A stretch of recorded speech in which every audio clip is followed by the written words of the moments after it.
அதுவும் வேலையே பயிர் மேய்ச்ச கதையாக இன்றைக்கு நடக்கக்கூடிய அனைத்து குற்றங்களையும் யார் ஈடுபடுறாங்கன்னு பாத்தீங்கன்னா ஆளுங்கட்சியை சேர்ந்த நிர்வாகிகள், அவங்களுடைய கட்சியினரே அந்த குற்றங்கள்ல ஈடுபட்டு கொண்டிருக்கிறாங்க. சட்டம் ஒழுங்கு நிலைநாட்ட இந்த அரசு என்ன நடவடிக்கை எடுக்க போகுதுன்னு ஆளுநர் உரையில எந்த விதமான ஒரு குறிப்பும் கிடையாது. அதே போல ஏற்கனவே நல்லா இருக்கக்கூடிய திட்டங்களை கெடுக்கிறத எதிர்கட்சிகள் நாங்க வேடிக்கை பார்த்துக் கொண்டு இருக்க முடியாது. நேற்று கூட நீங்க பார்த்திருப்பீங்க, எங்களுடைய அரசு, திராவிட மாடல் அரசு கொண்டு வந்த ஒரு திட்டம், அரசுடைய முத்திரை திட்டமான நான் முதல்வன் திட்டத்தை முடக்கியிருக்காங்க, பேரை மாத்திருக்கிறாங்க. அது எங்களுடைய தலைவர் பேரில் இருக்கக்கூடிய திட்டமும் கிடையாது, டாக்டர் கலைஞருடைய பேரில் இருக்கக்கூடிய ஒரு திட்டமும் கிடையாது. ஒரு நல்ல திட்டம். ஏன் நீக்கியிருக்காங்கன்னா, நான் முதல்வன் அப்படின்னு சொன்னாலே மக்களுக்கு எங்களுடைய தலைவர் திரு முத்துவேல் கருணாநிதி ஸ்டாலின் அவருடைய பேர் தான் மக்களுக்கு ஞாபகம் வரும் அப்படிங்கிற ஒரு சிறிய குறுகிய எண்ணத்தோடு அந்த திட்டத்தோட பெயரையே நீக்கியிருக்கிறாங்க. அந்த திட்டத்துடைய அச்சீவ்மெண்ட்ஸ், அந்த வீடியோஸ் எல்லாம் சோசியல் மீடியால இருந்து அக்கௌண்ட்ல இருந்து நீக்கியிருக்காங்க.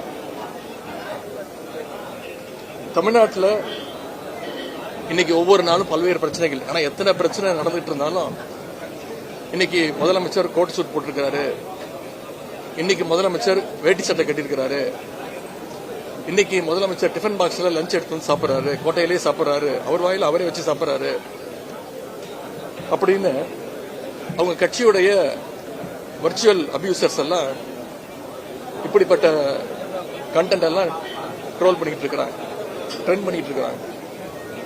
ஆனா உண்மையான பிரச்சனைகளை பத்தி என்னைக்கு நம்முடைய முதலமைச்சர் வாயை திறப்பார் அப்படின்னு சொல்றதுக்காகத்தான் இன்னைக்கு நாங்க எதிர்கட்சியை சேர்ந்த திராவிட முன்னேற்ற கழகத்துடைய சட்டமன்ற உறுப்பினர்கள் தயவு செஞ்சு வாயை தரங்க சிஎம் சார், பதில் சொல்லுங்க சிஎம் சார் அப்படிங்கிறதுக்காக தான் இன்னைக்கு இந்த பேட்சை நாங்க அணிந்து கொண்டு வந்திருக்கிறோம். எங்களுடைய எண்ணங்களை தெரிவிச்சிருக்கிறோம். அதுவும் எப்போதாவது பேசுற முதலமைச்சர் பாத்தீங்கன்னா அப்பவும் தன்னை முதலமைச்சர் அப்படிங்கறத மறந்து இன்னும் பிரச்சார மோட்லயே பேசிட்டு இருக்கிறாரு. சிஎம் தான் அப்படி இருக்காருன்னு பாத்தீங்கன்னா அவங்களுடைய ஒவ்வொரு அமைச்சரும் ஒவ்வொரு சட்டமன்ற உறுப்பினர்களும் முழுக்க முழுக்க ரீல்ஸ் வெறியிலேயே சுத்திக்கிட்டு இருக்கிறாங்க. எல்லாமே அவங்களுக்கு கண்டென்ட், எல்லாமே ரீல்ஸ் தான். இதையெல்லாம் முதலமைச்சர் கவலைப்படுற மாதிரி துளியும் தெரியல. அவருடைய ஒரே சிந்தனை இந்த ஆட்சியை எப்படி காப்பாற்றிக்க போறோம் அப்படிங்கிற அந்த கவலையில தான் அவர் இருக்கிறாரு. அதனாலதான் இன்னைக்கு பீரோ புல்லிங் சொல்லுவாங்க. அது மாதிரி இன்னைக்கு நம்முடைய முதலமைச்சர் அவர்கள் அதிமுகவுடைய சட்டமன்ற உறுப்பினர்கள் எம்எல்ஏ புல்லிங் பண்ணிட்டு இருக்கிறாரு. ஆங்கிலத்தில் ஒரு வார்த்தை சொல்லுவாங்க, பேனிக் பையிங் அப்படின்னு ஒரு வார்த்தை இருக்கு. திடீர்னு ஒரு பேரிடர் காலமோ இல்ல ஒரு கடை அடைப்போ அப்படி நடக்கும்போது மக்கள்லாம் போய் அவசரமா போய் வீட்டுக்கு தேவையான சாப்பாடு பொருட்கள், வண்டிக்கு தேவையான பெட்ரோல், டீசல் எல்லாம் போட்டு வச்சுப்பாங்க.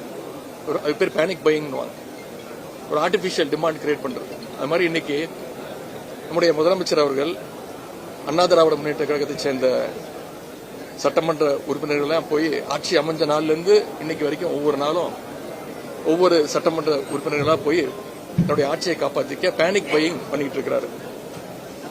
மாற்றம் அப்படின்னு சொல்லிட்டு இன்னைக்கு இந்த ஆட்சிக்கு வந்தாங்க. ஆனா இன்னைக்கு பொதுமக்கள் நம்ம சொல்றாங்க, இது மாற்றம் இல்ல, மாட்டிக்கிட்டோம், நாம எல்லாம் சேர்ந்து இவங்க கிட்ட மாட்டிக்கிட்டோம் அப்படின்னு புலம்பு வச்சிருக்கிறது இன்றைக்கு இந்த அமைஞ்சிருக்கக்கூடிய அந்த அரசு. எனவே தமிழ்நாட்டுடைய வளர்ச்சிக்கும் தமிழ்நாட்டில் இருக்கக்கூடிய குழந்தைகள், பெண்கள், விவசாயிகள்னு யாருடைய பாதுகாப்புக்கும் எந்த ஒரு வலிமையான திட்டங்களும் புதிய ஆளுநர் உரையில நிச்சயம் இல்லை. அதனால கடந்த ஆட்சி மேல காழ்ப்புணர்வை மட்டுமே வெளிப்படுத்துகின்ற இந்த ஆளுநர் உரையை நாங்கள் வன்மையாக கண்டிக்கின்றோம். ஆளுநர் உரையை முழுமையா ஏற்கனவே சொன்ன மாதிரி அதுதான், கடந்த 5 வருஷத்துல ஒரு முறை கூட ஆளுநர் அவர்கள் திமுக கொடுத்திருக்கக்கூடிய, அரசு கொடுத்திருக்கக்கூடிய உரையை முழுசா படிச்சதே கிடையாது. மாற்றம் பண்ணுவாரு. ஆனா மாற்றம் பண்ணும்போது என்னுடைய முதலமைச்சர், அப்பொழுது முதலமைச்சர் திருச்சி எதிர்ப்பு தெரிவிச்சிருக்கிறோம். ஆனா இந்த முறை பாத்தீங்கன்னா ரொம்ப அபூர்வமாக முழு உரையும் ஒரு வார்த்தை, ஒரு கமா, ஒரு ஃபுல் ஸ்டாப் கூட எடுக்காம வாசிக்கும் போது உங்களுக்கு தெரியும் நம்முடைய ஆட்சியாளர்களுக்கும் தமிழக வெற்றி கழகத்திற்கும் பாஜகவுக்கும் ஒரு பெரிய அண்டர்ஸ்டாண்டிங் வந்துருச்சோ அப்படிங்கிற சந்தேகம் எங்களுக்கு வந்திருக்கு. தேசிய கீதம் பாடப்பட்டு தமிழ்நாடு சட்டப்பேரவையின் மரபே மாற்றப்பட்டிருக்கு. 2 முறை தேசிய கீதம் பாடப்பட்டிருக்கு. சபாநாயகர் நன்றி சொல்லியிருக்கிறாரு. இதெல்லாம் மிகப்பெரிய ஆச்சரியங்கள், அதிசயங்கள் இப்போ இங்க நடந்துகிட்டு இருக்கு. மரபு மீறப்பட்டிருக்கு. திமுக ஆட்சியில் எப்பவுமே தேசிய கீதம் மட்டும்தான், தமிழ்தாய் வாழ்த்து மட்டும்தான் முதல்ல வாசிக்கப்படும். முடியும் போது ஆளுநர் கிளம்புறதுக்கு முன்னாடி அவர் உரைய முடிஞ்சதுக்கு பிறகு தேசிய கீதம் ஒளிபரப்பப்படும்.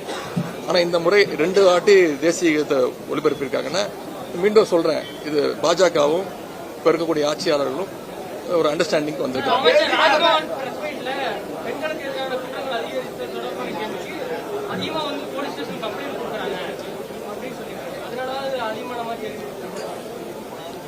இதே பதில் நம்ம சொல்லிருக்கோம்.